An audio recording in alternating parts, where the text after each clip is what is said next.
Hi, Bruce from Safiery, and we're here with Barb and Deb in the Iveco Motorhome that we did the update using the buck boost and all the charging 6 weeks ago. Welcome again. Hi, Bruce. Tell us what's happened in the last 6 weeks. How has it performed? Excellent. Excellent. Beyond expectations. Our aim was to be self-sufficient with never the expectation of being able to do that because we could never get enough panels and not enough batteries. And we've tested it out and given it a good going over. We've turned everything we've had on. We've used induction stoves, microwaves, we tried to use aircon, fridges, had all our lights on. There was nothing left we could turn on. And on our worst day, we got down to 82%, and we were back to 98% on a sunny winter day by about 12 o'clock. Oh, that's excellent. So this van has got both really good solar we put on the top. It's high voltage, so that it comes on early in the morning. And then we've got the buck boost that's generating power from the alternator where we can get up to 2 kilowatts. Have you noticed that, Barb?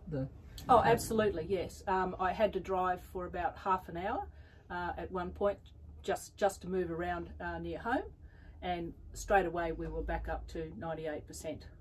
And it's the comfort factor of knowing that if we need to, all we have to do is turn the engine on, and maybe if we're really low down, go for a little bit of a drive, and we don't spend our life constantly watching battery levels anymore. That's fantastic. And we absolutely have no concept now of needing a generator or anything like that. And it's lovely to be able to use an induction stove whenever you feel like it. Yes. Rather than only doing it on the days you're going to be driving today. That's right. Previous to that, we wouldn't use our induction stove unless we knew we were driving tomorrow.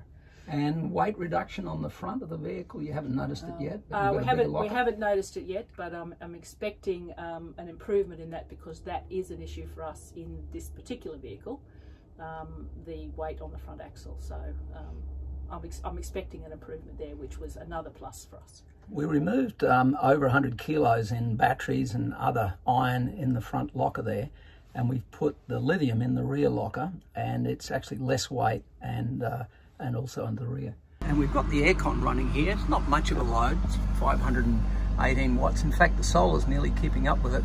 Down here is where we see the buck boost kicking in on the alternator, and Barb's just sat in the front there. All right, fire up, Barb, if you can. The truck started up. We've got to program to wait about 30 seconds just in case there's some short-term manoeuvring. There it is. Now it's kicking in now. We're up to now 1.718. It'll sit around about 1.8. We're now charging at 2 kilowatts when you add the solar, and the aircon's now, it's not that hot today. The aircon now has come back to just the fan running, but that gives you an idea of the power. Just under 2 kilowatts there coming off the alternator, and that's using the 3 kilowatt buck boost. Thanks very much, Barb. That's it. Thanks, Deb.